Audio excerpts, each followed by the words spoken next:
Hey guys, hi, this Abhishek, master digital officer Vedant. तो कैसी चल रही हो जिंदगी? कैसे हो मेरे शेरो और शेरनियो? Welcome to the session. आज हम करने वाले हैं ओम्स लॉ।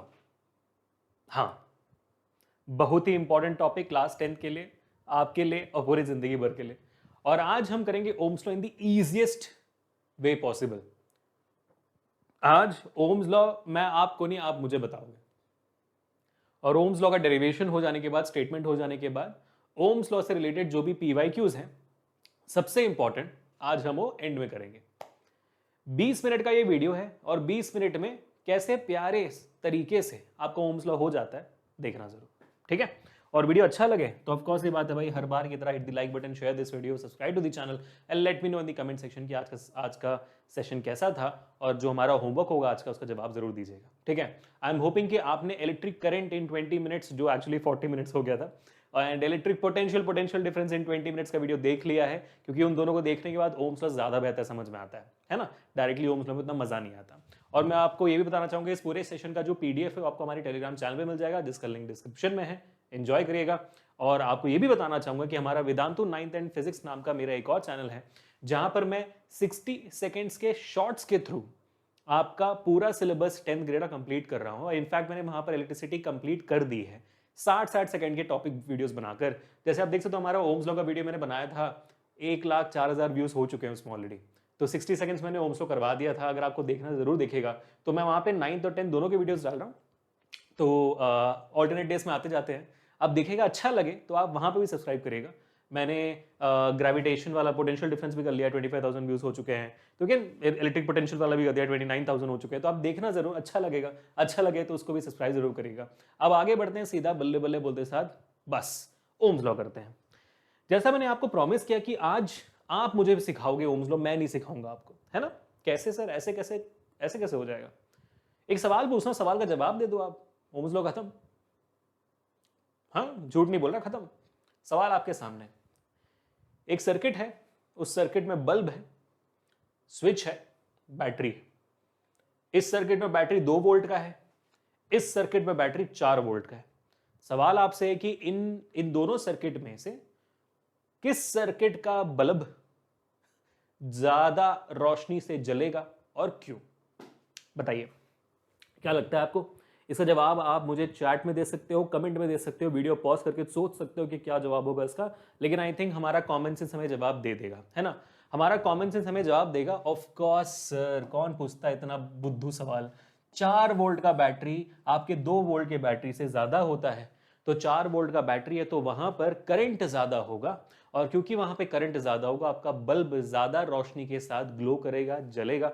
बहुत अच्छी बात है। और 2 वोल्ट में नहीं करेगा। आपने जवाब दे दिया मेरे को, and that is Ohm's law guys. Thank you so much. समझ नहीं आया? यही है भाई ओम्स लॉ। दैट जहां पे ज्यादा पोटेंशियल डिफरेंस होगा, जहां पे ज्यादा बड़ी बैटरी होगी, वहां पे ज्यादा करंट होगा। जहां पर कम होगा, वहां पे कम करंट होगा। यही हमारे ओम जी ने बोला था। That is the current flowing in a circuit is directly proportional to the potential difference applied across the circuit, and that is your Ohm's law, and that is it guys. हमारे Ohm जी ने यही कहा था हम लोगों को कि भाई यही चीज है। 1787 से 1854 तक हमारे जॉर्ज साइमन ओम जी जिंदा थे। उन्होंने ओम्स लॉ को फॉर्मुलेट किया, रेजिस्टेंस के बारे में बताया, वो क्या होता है हम आएंगे उसके ऊपर। लेकिन क्योंकि इन्होंने पहले ये बता दिया तो इनको हमने कह दिया ओम्स लॉ। अगर यार इतना दिमाग आप में होता, हम में होता, और तब तक अगर बैटरी हो चुकी होती, तो बैटरी के कॉमन सेंस के हिसाब से हम भी बोल देते, तब शायद इस लॉ का नाम अभिषेक लॉ होता, या तो आपका नाम के साथ लॉ लगा देते हम। बट इतना ही है Ohm's law, that is the current flowing in a circuit is directly proportional to the potential difference applied across the circuit. लेकिन कहानी वहां पे खत्म नहीं होती है। कहानी में छोटा सा एक ट्विस्ट है, और ट्विस्ट क्या मैं बताता हूं। जैसे उन्होंने ओम्स लॉ डिस्कवर किया, एक और चीज डिस्कवर हो गई अपने आप। एक और चीज सामने आ गई, वो क्या है देखते हैं, ठीक है। ध्यान से देखिए, पहले हम ओम्स लॉ का डेरिवेशन करते हैं। ओम्स लॉ का स्टेटमेंट मैं आपको एक और बताता हूं। Current flowing in a circuit is directly proportional to the potential difference applied across the circuit, ठीक है। करंट जो आपके सर्किट में बहता है, वो डिपेंड करता है कि आपने कितनी बड़ी बैटरी लगाई है। So the current flowing in, क्या हुआ, हाँ, current is proportional to voltage. अब यहां पे दिक्कत ये है ना कि अगर हमें ओम्स लॉ को डिराइव करना है, तो इसके साथ आगे नहीं बढ़ सकते। हमें इसको थोड़ा सा चेंज करके V प्रोपोर्शनल I लिखना पड़ेगा, ठीक है। अब देखो, ये V प्रोपोर्शनल I मैथमेटिकली हम लिख सकते हैं। उसमें कोई दिक्कत नहीं। जैसे आप क्या कहते हो, होता है ना F is equal to M A is equal to F A, दोनों चेंज करके लिख सकते हो आप।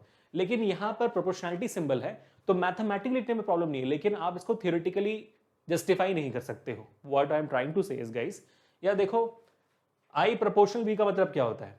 Current flowing in a circuit is directly proportional to the potential difference applied across the circuit, बराबर बैठता है।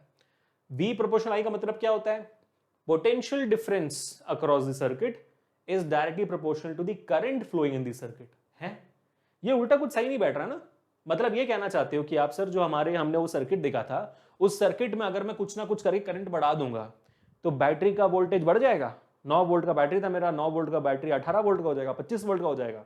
अगर मान लो कि मैंने वहां पर करंट कम कर दिया कुछ ना कुछ और करके, तो मेरी बैटरी का वोल्टेज 3 वोल्ट 2 वोल्ट कम हो जाएगा 9 वोल्ट से?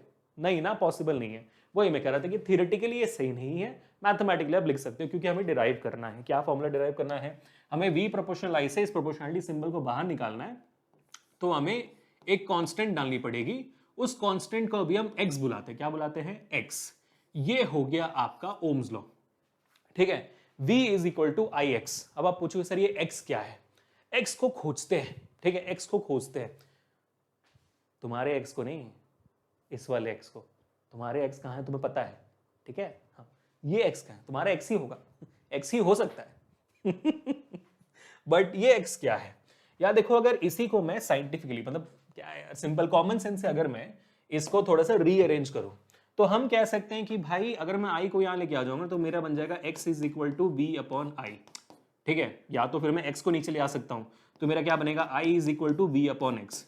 यहाँ पे देखो हमारा वोल्टेज तो कांस्टेंट ही है भाई, बैटरी वाला वोल्टेज तो कांस्टेंट होता है। 9 वोल्ट का 9 वोल्ट देगा, 5 वोल्ट का 5 वोल्ट देगा, 2 वोल्ट का 2 वोल्ट देगा। तो अगर वोल्टेज कांस्टेंट है तो we can say that I is inversely proportional to this particular x। यानी कि x एक ऐसी चीज है जो I से इनवर्सली प्रोपोर्शनल है। इनवर्सली प्रोपोर्शनल का मतलब क्या होता है? मतलब यह होता है कि अगर x बढ़ेगा, अगर आपका x बढ़ेगा तो I कम होगा, और अगर आपका x कम होगा तो I बढ़ेगा। यानी कि अगर आपका x कुछ भी है, जो भी है वो x, वो जब बढ़ेगा सर्किट में तो करंट कम हो जाएगी। ओह अच्छा, करंट क्या होती है? फ्लो ऑफ चार्जेस, चार्जेस का फ्लो होना, उसको हम करंट कहते हैं। तो करंट कम हो जाएगी मतलब जितने चार्ज फ्लो हो रहे हैं वो कम हो जाएगी। अच्छा, जितने चार्ज फ्लो हो रहे हैं वो कम हो जाएगी। कम हो जाएगी मतलब कैसे कम हो जाएगी? कोई चीज उसको रोकेगी फ्लो होने से? रेजिस्ट करेगी? हाँ, अब क्या है वो चीज, वो तो हम नेक्स्ट सेशन में पढ़ेंगे। बट यहां पर हमें समझ में आ गया कि भाई फ्लो ऑफ चार्जेस को कोई रेजिस्ट करेगी। इस वजह से इस x को हम बुलाते हैं रेजिस्टेंस। क्या बुलाते हैं? रेजिस्टेंस बुलाते हैं, क्योंकि ये एक ऐसी चीज है जो आपके फ्लो ऑफ चार्जेस को रेजिस्ट करती है, रोकती है, इसलिए हम उसको रेजिस्टेंस बुलाते हैं। और इसी वजह से आपका ओम्स लॉ का फाइनल फॉर्मूला बनता है V इज इक्वल टू आई, और अब ये रेजिस्टेंस हो गई, इस वजह से यहां पर लग जाएगा R। आई एक्स नहीं होगा, यहां पर होगा V is equal to I R, इस वजह से R आता है। अब रेजिस्टेंस है क्या, वो तो हम पढ़ेंगे हमारे नेक्स्ट सेशन में, don't worry about it. Dedicated session होगा रेजिस्टेंस के ऊपर, क्या है, फैक्टर्स क्या है, सब हम पढ़ेंगे, डोंट वरी, ठीक है। बट हमारा मुद्दा यहाँ पर क्या है? हमारा मुद्दा है कि भाई ओम्स लॉ का डेरिवेशन क्या है? I is proportional to V, V is proportional to I, V is equal to IR, where R is equal to resistance. That's it. ये आपका डेरिवेशन हो गया ओम्स लॉ का। आपको ये सारी चीजें करने की जरूरत नहीं, इसलिए मैंने इसको व्हाइट में लिखा, येलो वाला पार्ट आपको यहाँ पे पूरा कर देना है, ठीक है। तो V is equal to IR हो गया। अब R क्या आपको समझा भी दिया मैंने, R is some sort of resistance to the flow of charges, ठीक है। और R का SI यूनिट एक्चुअली होता है ओम्स। क्या होता है? ओम्स होता है। अब मैं आपको ये क्यों बता रहा हूं? क्योंकि अभी हम जो न्यूमेरिकल्स करेंगे वहां पे ये ओम्स लिखा हुआ होगा, आपको पता होना चाहिए भाई रेजिस्टेंस का यूनिट होता है ओम्स। लेकिन क्यों है ओम्स, वो सारी चीजें हम पढ़ेंगे नेक्स्ट सेशन में, don't worry about it. But that's all is Ohm's law guys, ठीक है, that's all is Ohm's law. But I would like to be really honest with you guys. Ohm's law statement मैंने आपको क्या बताया? मैंने बताया that the current flowing in a circuit is directly proportional to the potential difference applied across the circuit. ये आपका definition है, statement है ओम्स लॉ का, लेकिन ये इनकम्प्लीट है। इसके आगे एक और स्टेटमेंट है which is considering the temperature and the material of the conductor or the circuit remains constant। Ohm's law तभी एप्लीकेबल है अगर आपका सर्किट का टेम्परेचर, कंडक्टर का टेम्परेचर, या जिसमें भी आप ओम्स लॉ अप्लाई करने की कोशिश कर रहे हो, उसका टेम्परेचर और मटेरियल सेम रहे, कांस्टेंट रहे, तभी ओम्स लॉ एप्लीकेबल है, ठीक है। अब ये मैंने स्टेटमेंट जानबूझकर आपको नहीं बताई क्योंकि मेरा बताना सही नहीं है। क्यों नहीं है? जब तक आपको समझ नहीं आएगा कि भाई टेम्परेचर के चेंजेस से आपके ओम्स लॉ में क्या इफेक्ट पड़ता है, मटेरियल के चेंज से आपके ओम्स लॉ में क्या फर्क पड़ता है, तब तक हम इस चीज को नहीं कहेंगे हमारे ओम्स लॉ में। हम ओम्स लॉ में ये स्टेटमेंट तभी जोड़ेंगे जब हम इस साल इस सेशन के through heating effect of electric current पढ़ लेंगे। ठीक है, heating effect of electric current आपके कुछ सेशंस में आएगा। देखो इसके बाद हमारा होने वाला है resistance and factors of heating resistance, उसके बाद हमारा होगा रेजिस्टेंस इन सीरीज, फिर होगा रेजिस्टेंस इन पैरेलल, फिर होगा जूल्स लॉ ऑफ हीटिंग। वहां पर हम सीख लेंगे हमारा ये वाला कॉन्सेप्ट। उसके बाद इलेक्ट्रिकल पावर होगी, कमर्शियल यूनिट ऑफ एनर्जी होगी। तो ये हमारा सीरीज चलता रहेगा। ठीक है बेटा, तो ये समझ में आ गया, सब क्लियर है? तो फिर भाई तो सारे डेफिनेशंस मैंने यहाँ पे लिख डाले हैं, सारे फॉर्मूलाज मैंने यहाँ पे लिख डाले हैं। अब आगे बढ़ते हैं और चलते हैं सवालों के कमाल सेशन में। अब हम करेंगे सवालों का कमाल सेक्शन, जहां पर हम करेंगे धुआंधार सवाल बोर्ड्स के। ठीक है, पहला सवाल एक बहुत ही इजी सवाल से शुरू करते हैं, लेकिन उसके पहले भाई अगर वीडियो अच्छी लगे तो hit the like button, share this video and subscribe to the channel. Comments में मुझे बताना कि भाई होमवर्क का जवाब क्या और आज का सेशन कैसा लगा। आगे बढ़ते हैं भाई, पहला सवाल आपके सामने। If the conductor resistance is 50 ओम, देखा 50 ओम आया, इसलिए मैं आपको कंफ्यूज नहीं करना चाहता, इसलिए मैंने बता दिया आपको।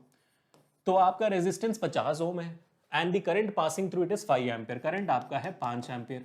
ठीक है, आप वीडियो को पॉज कर सकते हो, खुद करने की कोशिश कर सकते हो। What is the value of potential difference, potential difference की वैल्यू क्या होगी? V is equal to I R है, करेक्ट। अब करंट की वैल्यू क्या है भाई 5 एम्पियर, रेजिस्टेंस की वैल्यू क्या है भाई 50, तो 5 इंटू 50 ये हो जाता है भाई 250 वोल्ट, 250 वोल्ट आपका जवाब हो जाता है, करेक्ट। बढ़िया भाई, इजी था। एक और सवाल करते हैं।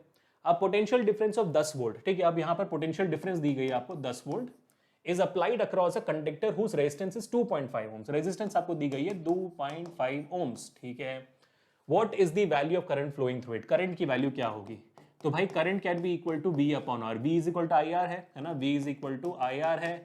आप I को यहाँ रखो, R को नीचे ले जाओ तो ये बन जाएगा। वोल्टेज कितना है 10 और R कितना है 2.5, वैल्यू कितनी होगी 4 एम्पियर। 10 2.5 4 टाइम्स आपका 10 होता है, तो 4 एम्पियर का जवाब हो गया। बहुत बढ़िया, ठीक है, सॉर्टेड है। अब आगे बढ़ने से पहले मैं आपको एक और इंफॉर्मेशन देना चाहता हूं। वो इंफॉर्मेशन ये है, दुनिया में जो भी चीजें हैं, दुनिया में जो भी इक्विपमेंट्स हैं, डिवाइसेस हैं, कंडक्टर्स हैं, वायर्स हैं, जो भी आपके ओम्स लॉ को फॉलो करते हैं, है ना, devices that follow Ohm's law, obey Ohm's law, उनको हम ओमिक डिवाइसेस कहते हैं। क्या कहते हैं? Ohmic devices. और जो ओम्स लॉ फॉलो नहीं करते हैं उनको हम नॉन ओमिक डिवाइसेस कहते हैं। क्या कहते हैं? Non ohmic devices. अब ये सवाल आता है बोर्ड एग्जामिनेशन में, इसलिए मैंने बताया आपको।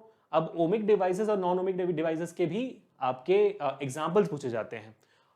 अपेरेंटली नॉन ओमिक डिवाइसेस हर एक डिवाइस है जो आपके सामने है, हर एक डिवाइस जो आपके सामने वो नॉन ओमिक डिवाइस है, क्योंकि हमारे सामने जो भी इक्विपमेंट्स है, जो भी इलेक्ट्रॉनिकल डिवाइसेस है, ये स्क्रीन हो जाए, मोबाइल फोन हो जाए, लैपटॉप हो जाए, कुछ भी हो जाए, जो भी आप इलेक्ट्रॉनिक डिवाइस सोचोगे वो उसमें से कोई भी चीज ओम्स लॉ फॉलो नहीं करती है, ओम्स लॉ पे नहीं होता है ना, क्योंकि वही वाला कॉन्सेप्ट, टेम्परेचर और मटेरियल सेम नहीं रहते, मतलब वो कॉन्सेप्ट बीच में आ जाता है, सीखेंगे हम, डोंट वरी, बट ओबे नहीं करता है।